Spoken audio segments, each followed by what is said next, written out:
Al referirme a la economía mexicana, creo que lo primero que tenemos que tener en mente es que estamos viviendo un entorno internacional francamente complejo. Un entorno en el mundo que le presenta retos significativos a la economía mexicana. Señalo tres particularmente que hacen retador el entorno económico mundial para México. Primero, una caída drástica en los precios del petróleo. Los precios del petróleo se han caído en 12 meses 66%. Y esto representa un reto particularmente para las finanzas públicas mexicanas.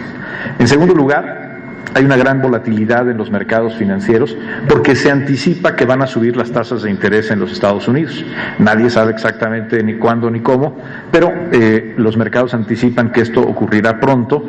Y el hecho de que suban las tasas de interés en los Estados Unidos implica que los fondos, los capitales disponibles para los países emergentes como México van a ser menores a los que hemos visto en los últimos años. Hay un rebalanceo de los flujos de capital en el mundo, se está apreciando el dólar frente a otras monedas y hay menos disponibilidad de capital para los países emergentes. Y un tercer reto importante es que el mundo está creciendo menos de lo que se esperaba. El crecimiento en el mundo es más lento de lo que se había estimado hace apenas algunos meses y particularmente algunas economías, por ejemplo ahí está el caso de Brasil o de Canadá, que están mostrando crecimientos negativos, u otras economías emergentes, la más grande por supuesto China, que tienen un crecimiento menor del que se había proyectado. Es en este entorno en el que se está desenvolviendo la economía mexicana. Y aquí, al tener en cuenta el entorno que estamos enfrentando, creo que los mexicanos debemos de valorar y de sentirnos alentados por los datos económicos recientes de la economía mexicana. Empecemos con el que se acaba de dar hoy a conocer hoy en la mañana. El INEGI publicó que la inflación en la primera quincena de noviembre fue anualizada del 2.27%. Ustedes, muchos aquí, recordamos los años de los 80s o de mediados de los 90s, donde teníamos inflaciones de 2 y hasta 3 dígitos. La inflación que se acaba de dar a conocer hoy es la más baja de la que se tenga registro para la inflación quincenal. Hace décadas que en México no teníamos una inflación tan baja. El día de ayer se dio a conocer la cifra de inversión extranjera directa en México, es decir, qué tantos capitales está atrayendo México del resto del mundo. Y esto es importante en un contexto en el que hay menos oferta de capital, menos flujos disponibles para los países emergentes, como somos nosotros. La cifra que se ha dado acumulada en el año supera ya los 21,000 millones de dólares. Esto es 40% más que en el año 2014. De hecho, la cifra acumulada hasta ahora en la administración del presidente Enrique Peña Nieto de inversión extranjera directa supera ya los 91,000 millones de dólares. Esto convierte a México en uno de los países que, aún en este contexto internacional tan complejo, está logrando atraer más capital, más inversión extranjera para generar empleo, para generar crecimiento económico. Apenas el viernes se dio a conocer la cifra del crecimiento económico del tercer trimestre. Los analistas económicos de las casas de bolsa, los bancos, consultorías, esperaban una cifra de alrededor del 2.4%. El crecimiento fue mejor de lo que se esperaba, fue del 2.6%. Pero tal vez lo más notable, y eso es algo que a veces se pierde en la discusión pública sobre la evolución de la economía mexicana, es que en un entorno internacional complejo, lo que le está dando el mayor dinamismo a nuestro desempeño económico, a nuestro crecimiento, es el mercado interno. Es la demanda de los consumidores la que está dándole dinamismo, vigor a nuestra economía. Por ejemplo, si vemos las cifras de las ventas, de las tiendas de autoservicio, de las tiendas departamentales, de las agencias distribuidoras de automóviles, vemos que 2015 y particularmente la segunda mitad de 2015 está siendo un periodo de crecimiento como el que no habíamos visto hace mucho tiempo. Hoy el principal motor de crecimiento de la economía mexicana es el consumo de las familias mexicanas. ¿Y esto por qué está ocurriendo? Y ahí es donde creo, y eso es lo más importante que quiero transmitirles esta mañana, es entender por qué, en un contexto tan complejo internacional, caída del precio del petróleo, alza de las tasas de interés, lento crecimiento global, ¿Por qué en México se está acelerando la economía? ¿Por qué lo estamos haciendo con baja inflación? ¿Y por qué el motor principal del crecimiento económico en México es hoy el consumo interno? ¿Qué está pasando en la economía mexicana? Creo que tenemos tres razones por las cuales la economía mexicana se está diferenciando de otros países en desarrollo o mercados emergentes. La primera, México tiene un compromiso con la estabilidad macroeconómica. Y las decisiones que se han tomado a lo largo de los últimos meses y de los últimos años están enfocadas a preservar la estabilidad. Las decisiones, por ejemplo, en materia de finanzas públicas. En materia de finanzas públicas, donde se tomó la decisión, ante los menores ingresos que tiene el gobierno por la caída del precio del petróleo, primero, de adquirir a tiempo coberturas del precio del petróleo. El año pasado, a mediados del año, adquirimos coberturas para cubrir los ingresos de este año 2015. Hoy ya en la prensa se habla correctamente, porque así va a ser, de que en los próximos días, al inicio del mes de diciembre, habremos de recibir los ingresos derivados de haber contratado una cobertura petrolera. Nuestra estimación es que serán 6.4 mil millones de dólares, es decir, un poco más de 104 mil millones de pesos. Son recursos con los que contamos para la elaboración del presupuesto, pero que derivan de haber tomado una decisión oportuna y prudente de cubrir nuestro riesgo petrolero. Para el año que entra hemos vuelto a cubrir los ingresos petroleros y contratamos ya, y esto se hizo en los meses fundamentalmente de mayo y junio, contratamos una cobertura para los ingresos del año que entra. ¿A qué precio pudimos contratar la cobertura? $49 por barril. Esto es muy relevante porque hoy el precio del petróleo de la mezcla mexicana está en $33 por barril. Pero no solo eso, no basta con cubrir el precio del petróleo. Tenemos que entender que ante menores ingresos que tendrá el gobierno, le toca al gobierno ajustarse el cinturón. Y aquí es algo muy importante de enfatizar y repetir. Ante la caída del precio del petróleo, el presidente Enrique Peña Nieto decidió no aumentar impuestos, no proponer nuevos impuestos, ya se hizo una reforma importante en 2013 al respecto, y tampoco se está proponiendo un crecimiento del déficit fiscal. Al contrario, en este contexto de volatilidad en los mercados internacionales, estamos reduciendo el déficit fiscal. ¿Cómo? A través de una reducción del gasto público, que por cierto ha sido aprobada ya por la Cámara de Diputados hace unos días al aprobar el presupuesto de egresos de la Federación para el año que entra. La estabilidad macroeconómica de México no la podemos ni dar por hecho, ni la podemos soslayar o dejar de enfatizar.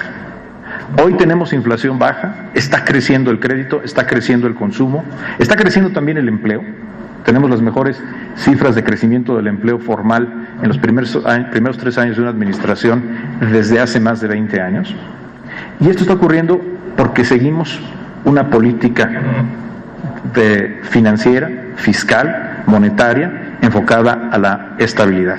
Y quiero compartir con ustedes, casi es una primicia, acabamos de dar a conocer un comunicado de prensa hace unos minutos, que el Fondo Monetario Internacional acaba de anunciar esta mañana que renueva por 2 años más la línea de crédito flexible que tenemos con el Fondo Monetario Internacional. Es una línea incondicional de disponibilidad de hasta aproximadamente 70 mil millones de dólares, que le permitiría a México, en adición a las reservas internacionales, enfrentar la volatilidad. ¿Y por qué el Fondo Monetario Internacional distingue a México? Somos uno de los pocos países a los que se les ha dado una línea de crédito flexible, y el día de hoy, aún en este contexto internacional tan complejo, el Fondo Monetario Internacional decide renovar esta línea de crédito. Es un voto de confianza en la economía mexicana y un voto de confianza en el manejo macroeconómico de nuestro país. Algunas de las cosas que señala el Fondo Monetario Internacional, me permito comentarlas directamente del comunicado. En primer lugar, la línea de crédito flexible se le otorga a México, o se renueva a México por 2 años más, reconociendo que México tiene una posición externa sostenible, es decir, nuestro déficit en cuenta corriente es uno de los más bajos en los países de América Latina y los países emergentes. En segundo lugar, México sigue teniendo un acceso ininterrumpido a los mercados financieros internacionales y algo muy importante, en condiciones favorables.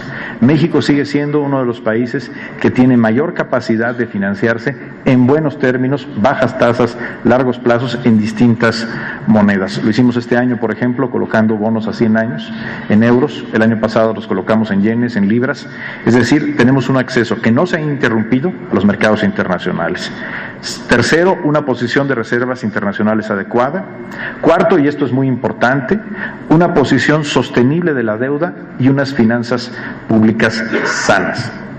Esto lo dice el Fondo Monetario Internacional, que no se caracteriza por ser una institución particularmente generosa en el análisis de las variables macroeconómicas. Inflación baja y estable. Algo muy importante, un sistema financiero sano. Un sistema financiero sano y que tiene, en donde no se presentan problemas de solvencia en las instituciones bancarias que pudieran poner en riesgo la estabilidad sistémica. Es decir, se reconoce que México hoy tiene una banca fuerte, bien capitalizada y bien administrada. Se habla también de la disponibilidad de información estadística adecuada y de buenos indicadores institucionales buenos indicadores internacionales sobre la calidad de las instituciones. Esto es una buena noticia. Es una buena noticia por partida doble. Primero, porque en un entorno internacional tan complejo, incluyendo retos no solamente macroeconómicos, sino también geopolíticos, hoy contamos nuevamente y contaremos por los próximos 24 meses con esta línea de crédito flexible por hasta 70,000 millones de dólares, que complementa los más de 170,000 millones de dólares que tenemos en reservas internacionales. Pero en segundo lugar es una buena noticia porque confirma que México tiene un desempeño macroeconómico correcto y que vamos en la dirección de seguir fortaleciendo nuestra estabilidad. Decía yo entonces, ¿qué es lo que explica estas cifras alentadoras recientes en la economía mexicana? La primera es la estabilidad, como lo confirma el Fondo Monetario Internacional con la decisión que se anunció el día de hoy. La segunda, y es muy importante, tiene que ver con la implementación de las reformas estructurales. México inició un proceso de reforma estructural al inicio de la administración del presidente Enrique Peña Nieto sin precedentes. Pero las reformas estructurales, si realmente son eso, estructurales, quiere decir de fondo, no dan resultados inmediatos. Al contrario, las reformas, si son de veras reformas, en un principio generan resistencias, generan incertidumbre, como todo cambio profundo. Sin embargo, hoy empezamos ya a ver resultados concretos que se reflejan en los bolsillos mexicanos de la aplicación de las reformas estructurales. Y ustedes conocen muy bien una de ellas, la reforma en telecomunicaciones, que ha logrado reducir de manera muy importante los costos de la telefonía, el acceso a datos, el acceso al Internet, tanto para llamadas domésticas, para llamadas locales, para llamadas internacionales, para el acceso a la banda ancha. Se ha reducido de manera muy importante, esto beneficiando, por supuesto, la competitividad de las empresas, particularmente las pequeñas y medianas, pero también el bolsillo de las familias mexicanas. Este año ya no ha subido el precio de la gasolina. Este año, por primera vez en mucho tiempo, bajó el precio de la electricidad, el recibo de la luz para las familias mexicanas y, por supuesto, para la industria, que refleja de caídas muy importantes en el costo de la energía eléctrica. El crédito a partir de la reforma financiera está creciendo a tasas de 2 dígitos, incluyendo, por ejemplo, los créditos personales. Está creciendo nuevamente el crédito a la vivienda, pero además el costo del crédito está cayendo de manera muy relevante. La reforma financiera lo que busca es que haya más crédito y que haya sea más barato, y eso es lo que estamos viendo. Más crédito y más barato. Y todo esto se refleja en la capacidad de compra, en el poder adquisitivo de las familias mexicanas. Esa es la segunda diferencia que tiene México frente al resto del mundo. La primera, decíamos, la estabilidad, el compromiso, no de hoy, sino de muchos años de México con la estabilidad. Segundo, la implementación de las reformas que ya beneficia a las familias mexicanas. Y hay un tercero muy importante, que es que México es parte de Norteamérica. Y México está mucho menos ligado a, por ejemplo, lo que ocurre en el Cono Sur o en Asia, particularmente en China, y mucho más vinculado al desempeño de la economía de los Estados Unidos, que hoy dentro de las economías desarrolladas es la que presenta las perspectivas más alentadoras de crecimiento en los próximos años. Es decir, la integración de México en América del Norte. El Tratado de Libre Comercio con América del Norte, firmado hace ya más de 20 años y que ha transformado la realidad de muchas industrias en el país, hoy se convierte en una de nuestras fortalezas y que nos hace distintos a otras economías emergentes. Por supuesto, no estamos satisfechos. Por supuesto, subsisten muchos retos en la economía nacional. Y de cara a lo que viene, de cara a los meses los primeros meses del próximo año, que indudablemente seguirán siendo meses muy complejos en el entorno internacional, vamos a seguir por la ruta, primero, de la responsabilidad.